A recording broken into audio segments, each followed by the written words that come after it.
Sa mahabang panahon, si Maria ay nananatiling nakasubaybay sa atin. Sa bawat yugto ng kasaysayan, patuloy niyang iniaabot ang kanyang mga kamay sa kanyang mga anak upang umagapay. Tayo'y sumisilong sa kanyang lambong at doon tayo nakatatagpo ng kapahingahan, katahimikan at katuparan sa ating mga pag-asa. Sa pagmamahal na ito, nababanaagan at nakikilala natin siya sa iba't ibang titulo. Nagbubunga ng mga tambanang nagiging balong sagana. Umuuhay ng mga pagdiriwang, pagpupugay at pananambitan sa kanya bilang bayan ni Maria. Kaakibat nito ang hamon upang ang kanyang mga deboto, nasasakupan at mga anak ay maging aparisyon niya sa lupa, mga koronang buhay na gumaganap sa kanyang misyon. Ang misyon ni Maria bilang isang banal, birhen, kaagapay, reyna at ina sa ating lahat.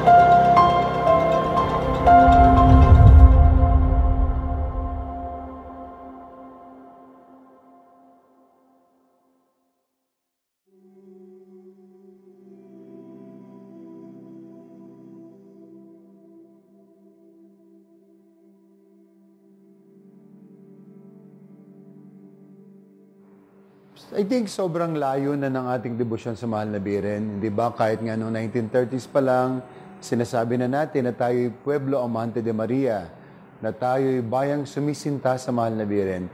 At talagang sobra-sobra yung debosyon ng mga Pilipino sa Mahal na Birhen. Talagang makananay tayo.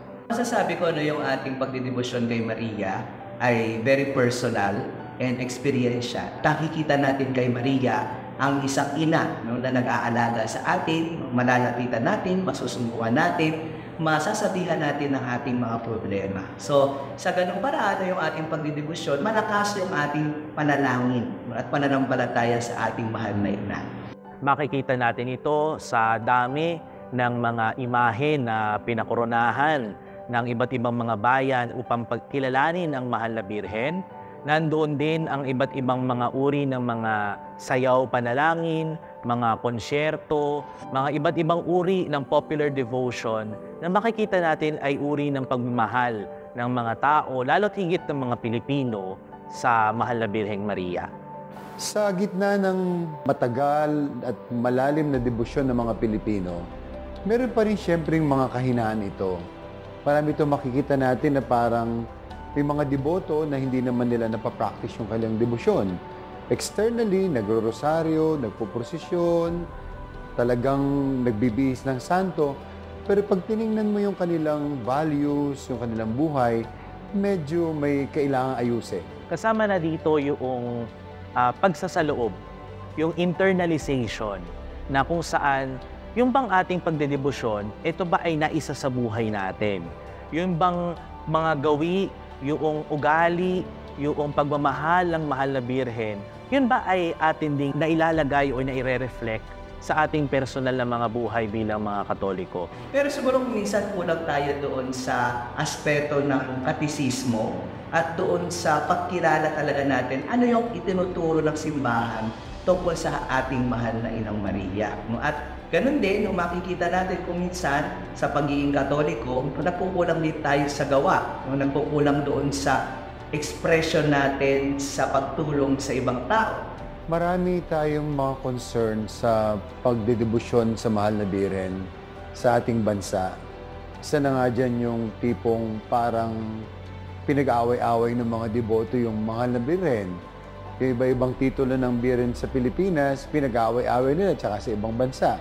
Na parang hindi nila ma-realize, iisa lang naman ang babae na ating tinutukoy, ang ina ng ating Panginoong Jesucristo.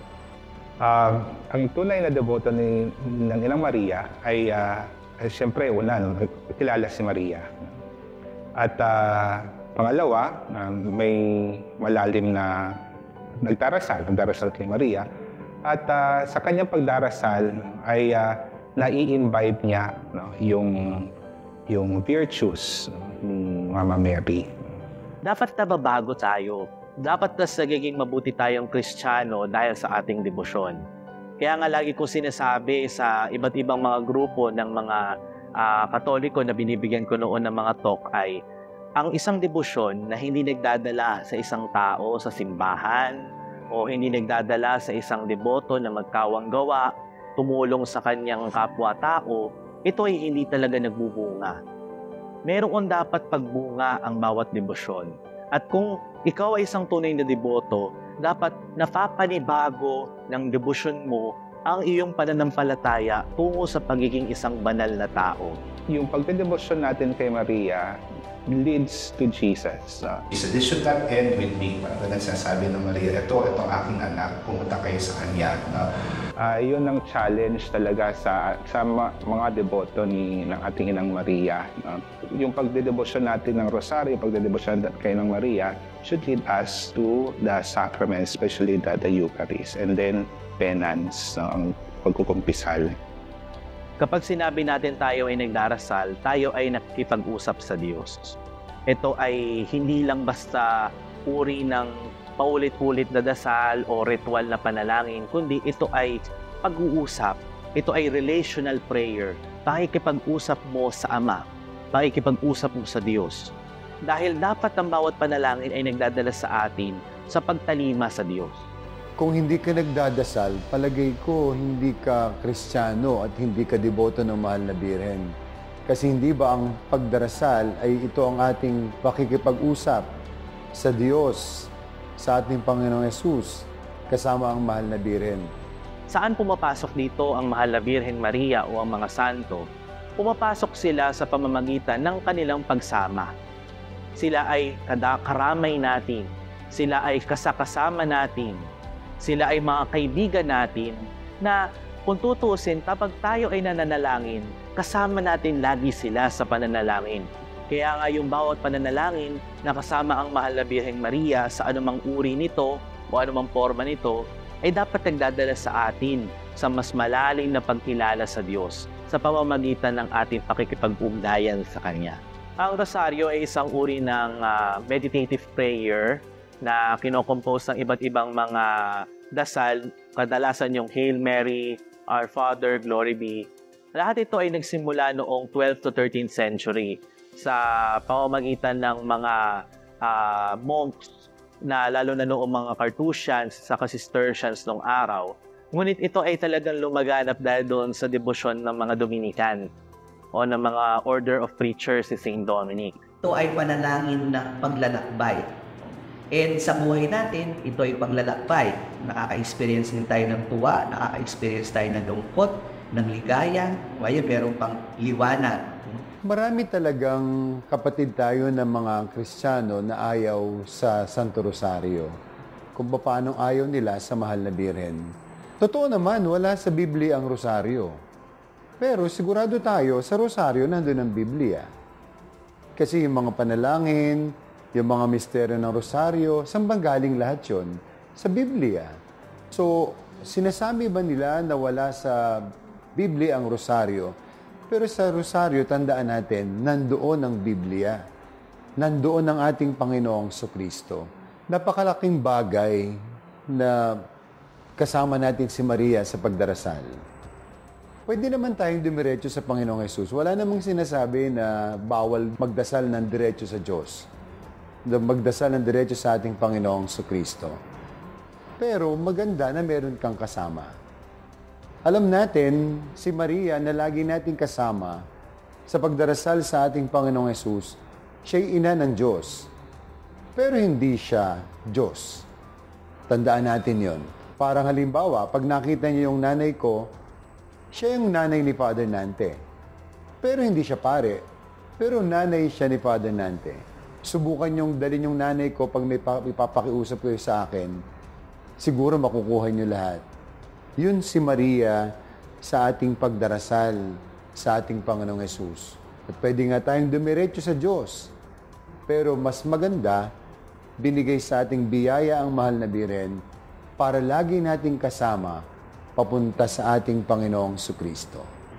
Sa akin, pag narinig kasi natin yung litanya, unang pumapasok sa isip natin yung litanya na sinasabi ng ating mga magulang sa atin, di ba? Yung mga, yung mga kalokohan natin. Nung naglilitanya sila, umaga-umaga pa lang, maririnig mo nang naglilitanya yung nanay mo. Pero sa konteksto siguro ng litany ng ating mahal na Birhen, ito ay mga titulo na binabanggit natin patungkol sa ating mahal na ina, na nagtuturo sa atin tungkol sa kanya, sa tinuturo ng simbahan, at ganoon din yung kanyang identity mismo na ibibigay natin sa sunod-sunod na mga titulo sa pamamagitan ng pagdadasal. Ang litanya ng Mahal na Birhen o yung tinatawag natin na litanya ng Loreto ay nagsimula sometime around 1558. Ito ay isang grupo ng iba't ibang mga titulo ng Mahal na Birhen na ibinuod at nagkaroon ng isang buong listahan. At ang tinitinglang simula ng litanya to the Blessed Virgin Mary ay yung Akihitos Hymn, kung saan a series of titles of Virgin Mary ay dinadasal. At ito ay nagkaroon ng approval doon sa bull na redituri ni Papa Sixto III noong taong 1587. Simula noon, ito ay nagamit na sa iba't ibang mga pananalangin ng ating simbahan. Higit sa lahat ay doon sa Rosario. Ito ay nagiging mahalaga sa atin sapagkat sa bawat yugto ng kasaysayan, sa bawat lugar, sa iba't ibang panig ng mundo, nagkakaroon ng angking pagkilala ang mga tao at mga deboto sa Mahal na Birheng Maria. Bakit maraming titulo? Kasi universal, universal yung ating yung devotion kay Mama Mary. At para bang bawat aspeto ng buhay ni Maria ay yung mga titles na inadasal sa kanya. Sa tingin ko, kaya napakaraming title ni Maria sa kasaysayan ng simbahan, pinapakita lamang na ganun niya tayo kamahal at ganun niya tayo sinasamahan. Kasi may mga title ang Mahal na Birhen na nanggaling sa kanyang mga apparitions at sa kanyang mga himala sa buong kasaysayan ng simbahan. Bakit siya mahaba? Kasi maraming ibang aspeto na pagkilala kay Maria nga. At para gayon ay we are moved into meditation. Naisip kong analogy dyan yung sa misa, diba? Dun sa ating consecration. Bakit meron tayong mga adoration shopper? Basically, gusto natin i-prolong yung experience natin ng holiness na yon. Gusto natin i-prolong yung experience natin ng Diyos doon sa pagkakataon iyon. Napaka-busy ng ating schedule. You have 24 hours. How many hours do you work? How many hours do you sleep? Ilang oras ka ang magdasal? At doon sa ibang tao, maaaring yung oras na yon o yung pagkakataon iyon, yun lang ang meron sila. And it's a long time, so they want to prolong it. Kaya nga nilalagyan nila ng litany, nang sa ganon, mas magamit ng maayos yung oras nila sa pagdadasal. Mas mapalalim pa yung kanilang experience ng prayer. Ang litanya ay inimbento bilang isang panalangin na talagang mag-isa. Sapagkat noong panahon ng Middle Ages, ito ay kinakanta ng mga koro. Kapag ito ay bahagi noong mga standard na mga prayers sa ating simbahan. Ayon sa Directory on Popular Piety and the Liturgy, ang litanya ay maaring gamitin sa mga processions, as processional. Pwedeng kanta habang nagpo-prosesyon. At pwede rin itong isama sa celebration ng Liturgy of the Word. So, mga ganong pagkakataon. So, hindi lamang siya nakadikit sa rosaryo, kundi maaari din siyang dasalin as by itself. And actually, because it is a litany, it is preferably even sung. No? Characteristic ng mga litany ay invocations muna sa Holy Trinity, no? Father, Son, and Holy Spirit. No? And then, follows na yung mga titles to the particular person. And dito sa Litany of the Virgin Mary, yung titles of the Virgin Mary. And each title din ng Virgin Mary ay may mga division. Meron itong 5 cluster kung tutusin. Naroon si Maria bilang isang banal na tao. Itinuring siya na banal. Kabanal-banalan sa lahat ng mga santo. Isang nakikita ko na rason kung bakit inuna yung holy because of the universal call for holiness. Lahat tayo ay inaanyayahan na maging banal, na maging holy. At ang pinaka-leader natin, no, pinaka-example natin of holiness is of course one of us, no, the Blessed Virgin Mary. No. Naroroon yung pagkilala sa kanya bilang ina. Hindi lamang ng ating Panginoon, kundi ng lahat ng mga Kristiyano, ng buong simbahan. We look up to her as our mother. No? Isa sa pinaka-magandang titulo ng Our Lady of Piat is Ienatam Namin. That's an ibanag for Mother of us all. No? So we look up to the Blessed Virgin Mary as our mother. No? Because she cares for all of us. No? Para bang bago pa nating hilingin, alam na niya, no? Kasi that's a very motherly instinct, no? Nandun ang kanyang papel bilang birhen. Sapagkat yung pagiging birhen, ito ay tanda ng kanyang pagiging malinis. Na kung paano naging malinis ang pag-uugali, naging malinis ang kalooban ng mahal na birhen. It reflects yung paniniwala natin na si Maria, she was preserved yung kanyang virginity before, during, and even after the birth of our Lord. Yung symbolism ng purity, ng chastity, that she was preserved to really take that role of being the Mother of God. That is an invitation for us also na ibigay ang ating sarili, no, sa Diyos, to dedicate our life, to consecrate our life to God, no? Kaya pag dinadasal natin yon, no, Virgin of Virgins, Virgin Most Prudent, no, it's an invitation, no, na ibigay natin ang ating sarili, no? I-offer natin ang ating buhay, no? I-offer natin ang ating mga gawain, no, sa Diyos, tulad na ginawa ni Maria. Naroroon yung iba't ibang mga katawagan sa ating mahal na birhen bilang tagapagtaguyod or helper. Merong iba't ibang mga titulo sa litanya ng Loreto na sinasabi yung kanyang mga naging papel sa kasaysayan. Because our Blessed Mother is a great intercessor. No? So, lagi natin siya nilalapitan kapag meron tayong kailangan. No? I believe ang imbitasyon ay to be a helper to others. No? To look at the needs of others. No? At handa tayo na ibigay din ang ating sarili sa kanila. No? At yung pinakahuli na cluster o grupo, ito yung tungkol sa mahal na birhen bilang reyna. Siya ay reyna ng langit at lupa. Siya ay reyna ng lahat ng mga Katoliko, reyna ng lahat ng mga Kristiyano. Sometimes we would think of coronations as just having power, authority, dominion over others. Pero yung pagiging reyna ng ating mahal na Birhen, sumisimbolo ng kanyang pagkamababang loob, yung kanyang humility. In fact, the reason why she's queen is because of her acceptance of not own. Na hindi naging madali, no, yung role niya bilang ina ng ating Panginoon. Pero katulad nung sinabi natin na si Kristo bilang hari, it is but proper na yung kanyang ina ay matawag ni nating reyna or queen. And her being queen symbolizes her humility in accepting God's will. It is an invitation, no, para sa ating mga deboto na gampanan ang ating responsibilidad. No? So tayo din, nagdedebosyon, ay kung ano man yung ating estado sa buhay, ano man yung ating gawain sa buhay, nagampanan natin yun ng maayos, ng, parang sabi nga ni Santa Teresa, doing ordinary things extraordinarily well. No? Ang mga titulo ng mahal na birhen ay talagang nagkakaroon ng pagkilala sa iba't ibang mga lugar. At kadalasan makikita natin ito sa mga uri ng mga sining o mga bahagi ng ating kultura. Sa liturhiya ng simbahan at lalo na sa church architecture na sinasabi, makikita natin ito doon sa iba't ibang mga simbolo. Kaya nga dito sa simbahan, nagkaroon ng pagkilala doon sa tinatawag natin na heraldry. Ito yung pag-compose ng iba't ibang mga simbolo na inilalagay sa kalasag na kung saan doon nakikita yung iba't ibang mga liturgical symbols ng ating simbahan.